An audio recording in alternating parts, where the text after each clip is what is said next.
Bonjour, aujourd'hui nous allons parler des suites géométriques. Alors, on va commencer par un exemple.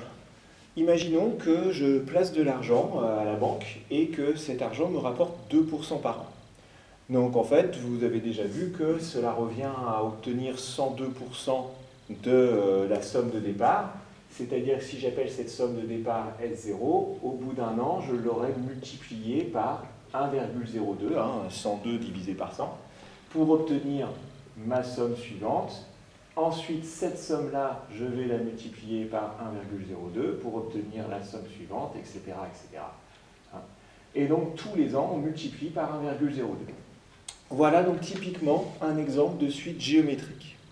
Donc, on a une suite géométrique quand on a un phénomène de récurrence défini par une multiplication par le même nombre à chaque étape. Donc, on dit que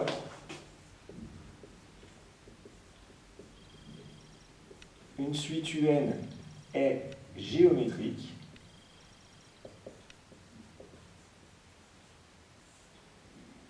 si sa formule de récurrence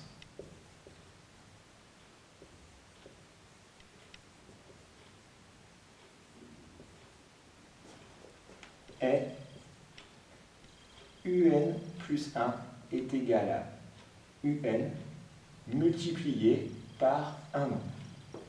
Ce nombre Q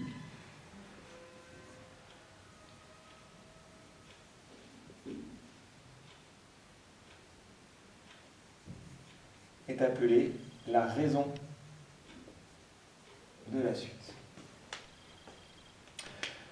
Voilà, donc c'est une suite définie par récurrence par laquelle on multiplie toujours par le même nombre. L'avantage de ces suites géométriques, comme les suites arithmétiques d'ailleurs, c'est qu'on connaît une autre définition.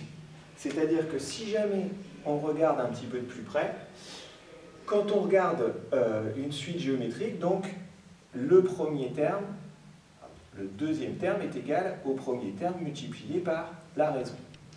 Mais le troisième terme, U2, est égal à U1 multiplié par Q. C'est-à-dire U0 multiplié par Q, c'est-à-dire U0 multiplié par Q2. Si on réfléchit comme ça, on voit très rapidement que UN est égal à, de proche en proche, U0 multiplié par Q puissance n. Et c'est toujours le cas quand on a une suite géométrique. Donc dans le cas d'une suite géométrique, on a toujours cette relation.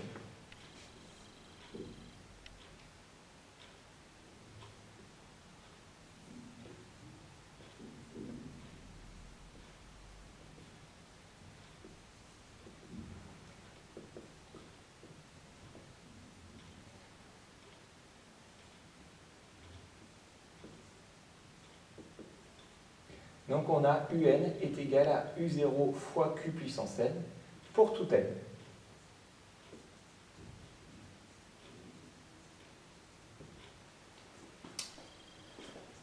Voilà.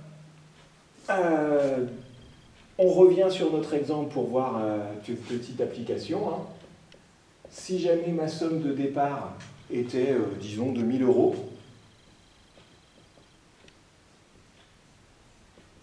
j'aimerais bien savoir combien je vais avoir au bout de 10 ans.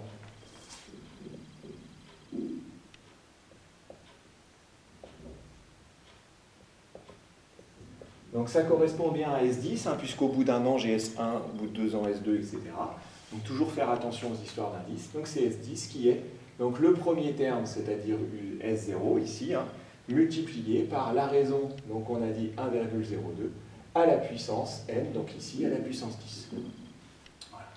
Voilà. Donc si je me souviens bien, cela donne